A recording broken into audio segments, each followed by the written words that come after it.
Hi everyone, welcome to our YouTube channel keep it simple. आज के video में हम एक बार फिर से बात करेंगे इलॉन मस्क की, जो कि आजकल ट्विटर को टेक ओवर करने की पूरी कोशिश कर रहे हैं।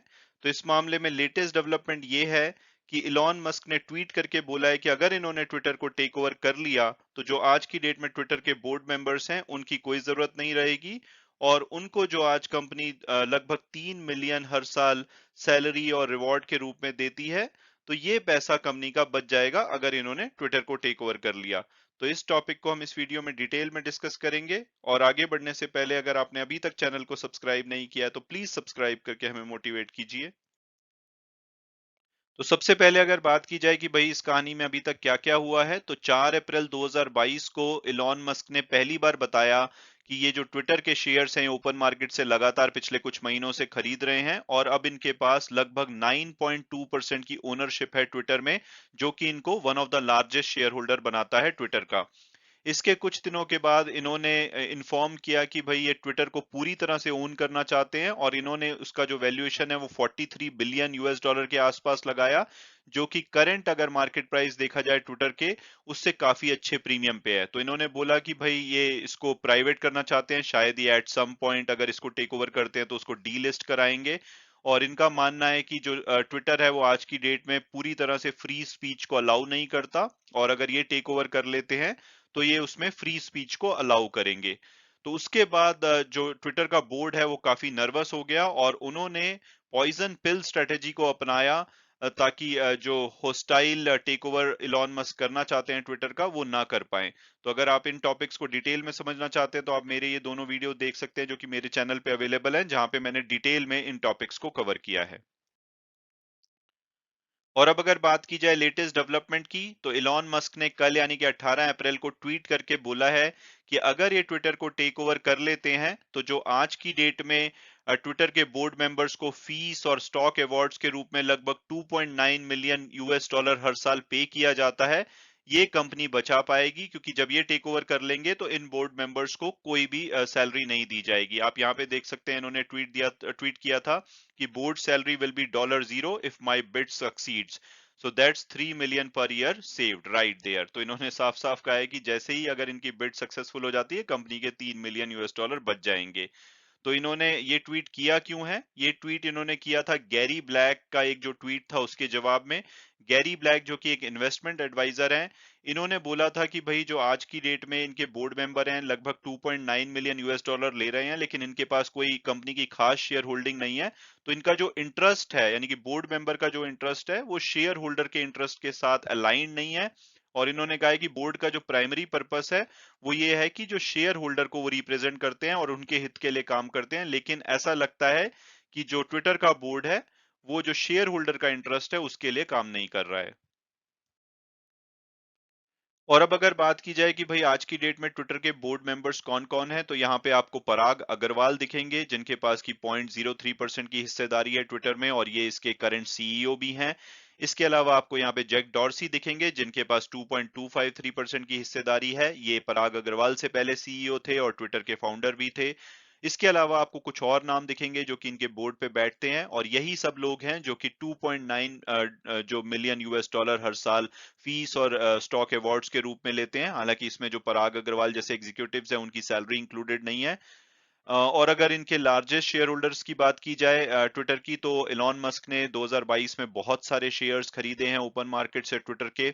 ये one of the largest share holder हैं, इनके पास 9.2% की हिस्सेदारी है।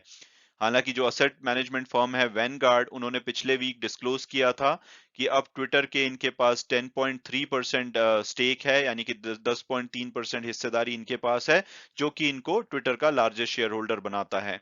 इसके अलावा सऊदी प्रिंस अल वालिद जो बिन तलाल है, जिन्होंने कि इलॉन मस्क का जो 43 बिलियन में कंपनी खरीदने का ऑफर था उसको रिजेक्ट किया था, ये भी एक प्रोमिनेंट शेयर होल्डर है ट्विटर में। इनके पास लगभग 5.2% की शेयर होल्डिंग है ट्विटर में। एक ट्विटर यूजर ने अलग से एक ट्वीट किया था कि भाई अगर इलॉन मस्क को छोड़ दिया जाए तो जो इनके टॉप शेयर होल्डर हैं उनके पास सिर्फ 77 शेयर्स हैं ट्विटर के कलेक्टिवली, यानी कि मिला करके। तो इसके जवाब में इलॉन मस्क ने बोला था कि भाई अगर हम जैक डॉर्सी को छोड़ दें जिनके पास की 2.2% के आसपास की हिस्सेदारी है, तो सभी जो दूसरे जो बोर्ड मेंबर्स हैं उनके पास ऑलमोस्ट कोई ओनरशिप ही नहीं है। तो जिससे साफ साफ पता लगता है कि जो इनका इंटरेस्ट है वो शेयर होल्डर के इंटरेस्ट में काम ही नहीं करेगा, क्योंकि इनका कोई भी पर्सनल इसमें इंटरेस्ट नहीं लगता है।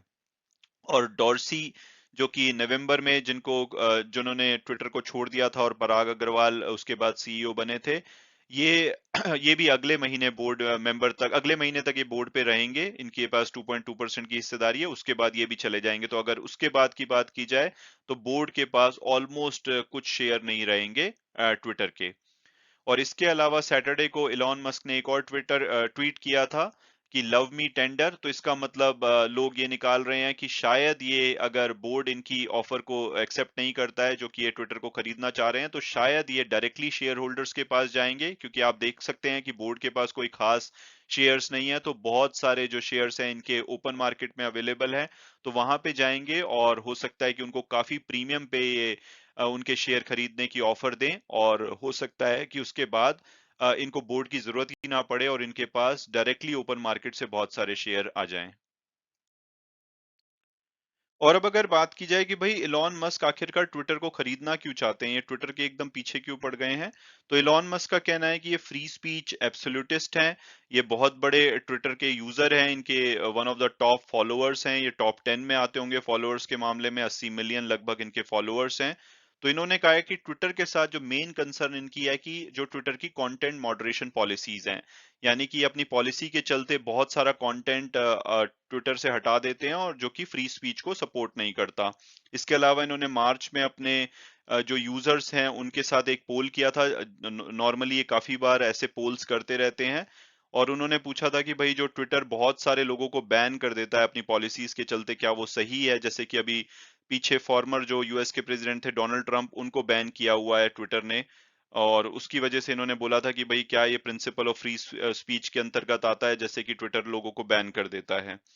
इसके अलावा जब से इन्होंने बताया कि इन्होंने 9.2% की शेयर होल्डिंग ट्विटर में खरीदी है, तो बहुत सारे प्रोडक्ट आइडियाज दे रहे हैं, जैसे कि ये एड्स को एलिमिनेट करना चाहते हैं ट्विटर से। इसके अलावा मेंबरशिप के जरिए ये ब्लू टिक बटन देना चाहते हैं, एडिट बटन इंट्रोड्यूस करना चाहते हैं। उसके अलावा इन्होंने ये भी बोला था कि कंपनी का जो हेडक्वार्टर है उसको क्या होमलेस शेल्टर में कन्वर्ट कर देना चाहिए। इसके अलावा इन्होंने ये भी बोला है कि अगर इनको बोर्ड ऑफ डायरेक्टर्स में बिठाया जाता है, अपॉइंट किया जाता है, तो ये कोई भी सैलरी नहीं लेंगे। हालांकि जो ट्विटर के जो करंट बोर्ड ऑफ डायरेक्टर्स हैं उन्होंने जो इलॉन मस्क का इंटरेस्ट है ट्विटर को टेक ओवर करने का, उसके अगेंस्ट बोला है। वो इंटरेस्टेड नहीं है कि ट्विटर का टेक ओवर हो। और इसमें जो वन ऑफ द इनके मेजर शेयर होल्डर हैं सऊदी के प्रिंस अल वालिद, उन्होंने तो साफ साफ कहा है कि जो ये वैल्यू ऑफर कर रहे हैं वो काफी नीचे है, तो उन्होंने सिंपली रिजेक्ट किया है। इसके अलावा इन्होंने बोर्ड ने ये भी बोला है कि भाई अभी तक हमें ये पता नहीं है कि जो इलॉन मस्क है ये सारा पैसा अरेंज कहाँ से करेंगे। हालांकि वो बहुत बड़े अमीर आदमी है, लेकिन क्या वो अपने टेस्ला के शेयर्स बेचेंगे, दूसरी कंपनीज के शेयर बेचेंगे? तो उन्होंने कहा है कि अभी तक इन्होंने कोई भी डिटेल शेयर नहीं करी है, सिर्फ ये ट्विटर पे ही ये सब बातें कर रहे हैं। इसके अलावा कुछ एनालिस्ट ने बोला है कि भाई अगर इलॉन मस्क टेक ओवर कर लेते हैं तो हो सकता है कि एक तरफ तो ये ट्विटर का जो फ्री स्पीच मॉडल है उसको रिवॉल्यूशनलाइज करें, और इसके अलावा ये भी कर सकते हैं कि जो इनकी electric car manufacturing company Tesla है या दूसरे बिजनेसेस हैं स्पेस एक्स, तो उनके अगेंस्ट जो भी क्रिटिसिज्म होता है, जो ये डिसीजंस लेते हैं उन कंपनीज को लेकर के, तो उसको शायद ये प्लेटफॉर्म यूज करेंगे उनको साइलेंस करने के लिए। इसके अलावा अगर बात की जाए तो ट्विटर को थोमा ब्रावो, जो कि एक technology focused private equity firm है, जिनके की अगर असेट अंडर मैनेजमेंट की बात की जाए तो 103 बिलियन यूएस डॉलर थी दिसंबर के एंड में, इन्होंने कहा है कि ये भी पॉसिबिलिटी को एक्सप्लोर करना चाहते हैं और बिड सबमिट करना चाहते हैं ट्विटर को टेक ओवर करने की। तो ये एक इंटरेस्टिंग बैटल होने वाली है। अभी इसमें शायद काफी सारे मोड आएंगे, काफी लंबी बैटल भी हो सकती है, तो देखना होगा कि अल्टीमेटली क्या इलॉन मस्क सक्सेसफुल होते हैं, या कोई और बिड सबमिट की जाती है और कोई और बाजी मार जाता है, या अल्टीमेटली कुछ नहीं होता है और कंपनी जैसे चल रही है वैसे ही चलती रहेगी। मैं उम्मीद करता हूँ कि आपको ये वीडियो पसंद आया होगा और आपने कुछ नया जाना होगा। Thanks so much for watching the video and God bless you all.